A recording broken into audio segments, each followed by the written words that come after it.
My twin brother Chris and I were 9 when we learned Morse code. We tapped messages under the dinner table when Mom told us to stop talking and tapped through the wall between our bedrooms every night. When Chris got into a car accident and the doctor said he'd never wake up, I pulled up a chair next to his bed, took his hand, and tapped. Are you there? Nothing. But I came back the next afternoon and tapped again. Before I left, I always said the same thing. See you tomorrow, Chris. A week later, Chris's fingers twitched against mine, and I almost fell out of my chair. I grabbed a nurse and she barely looked up. They're reflexes. It doesn't mean anything. I bought a notebook the next day and started writing down every single one. 4 months in, Mom watched me scribbling and said, how long are you gonna keep doing this? Until he taps back. He's not gonna tap back. You're talking to a corpse. Dad lasted a few more months before he pulled me into the hallway. We need to talk about donating your brother's organs. His fingers move every time I hold his hand, Dad. The nurses said those are reflexes. Stop getting your hopes up, son. I don't care what the nurses say. You're not donating my brother's organs. But a week later, my parents called to have Chris transferred to a long-term facility to die and scheduled a meeting to sign the papers. The afternoon before the meeting, I tapped into his palm like always, but this time, something tapped back. Short, short, short. Long,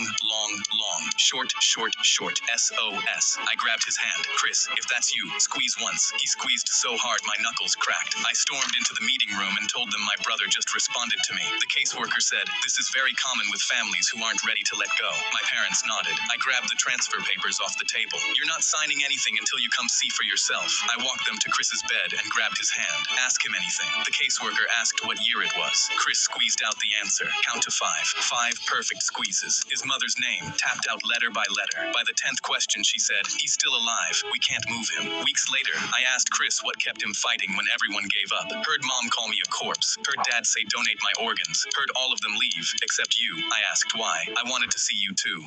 My twin brother, the flight attendant, slipped me a napkin that said, the pilot isn't who he says he is. Meet me in the back to talk. I knew she chose to tell me because of the military dog tags around my neck. I folded the napkin and slid it into my pocket, and that's when the captain's voice came over the intercom. Good morning, folks. This is Captain Hopkins, expecting smooth skies to Chicago, but something was wrong. I could feel it in my bones. I waited 2 minutes and casually walked to the back, not knowing what to expect. The flight attendant was there with a man holding up a police badge. The man whispered, I'm glad you're here. I'm an undercover cop. I knew something was wrong straight away, the flight attendant whispered. I've flown with Captain Hopkins for 6 years. I don't exactly know what's wrong, but I know that's not Hopkins, and we're flying the wrong way. She showed me the flight map of where we were heading. The plane is heading toward an abandoned airport. I leaned over the map. My body was pumping with adrenaline because it was the perfect place to crash a plane. There's an empty space above the pilot's room. I can climb up and listen to what the pilot and co-pilot are planning through the ceiling. Take my number. If you can tell there's something fishy going on, text me one word, now. That's the signal to move.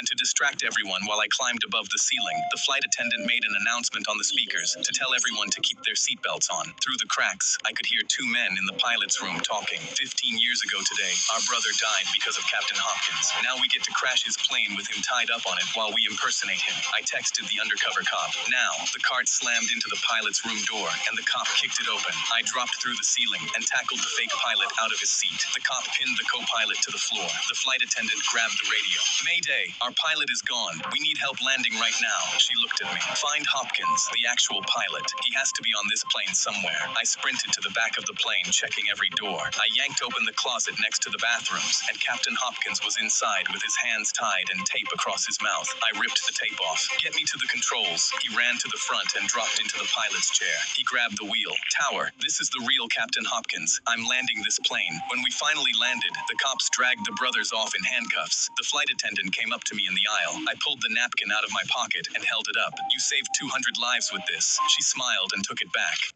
This is the quick. My daughter came home crying with an F because her teacher doesn't know what color blood is. The first time I realized something was wrong, Riley came home from school holding out her arm. Look, Dad, you can see the blue blood in my veins right here. She traced the blue lines under her skin with her finger. I put down my coffee and looked at her. Actually, sweetheart, that's not true. Blood is always red because of hemoglobin. It's just darker red in your veins. Her face scrunched up, but Mrs. Miller showed us a whole PowerPoint about it. She even had diagrams from a science book. The next morning, I packed my work scrubs in my bag. I'm an ER nurse at Mercy General, and I was working the afternoon shift anyway. I sent Mrs. Miller an email asking if I could do a quick presentation about blood for career day that afternoon. She loved the idea. When I arrived, Mrs. Miller introduced me as Riley's dad who works at the hospital. 28 kids stared up at me from their desks. I heard you guys learned that blood is blue inside your body, I said. The entire class nodded enthusiastically. Mrs. Miller beamed from her desk in the corner. I pulled out a blood collection tube from my pocket and held it up. This is what we use to draw blood at the hospital. Notice something. The tube creates a vacuum. No oxygen inside at all. I paused. When we draw blood with these, it never touches oxygen until we pop the cap off. I showed them photos on my phone of sealed blood tubes. See? Still red.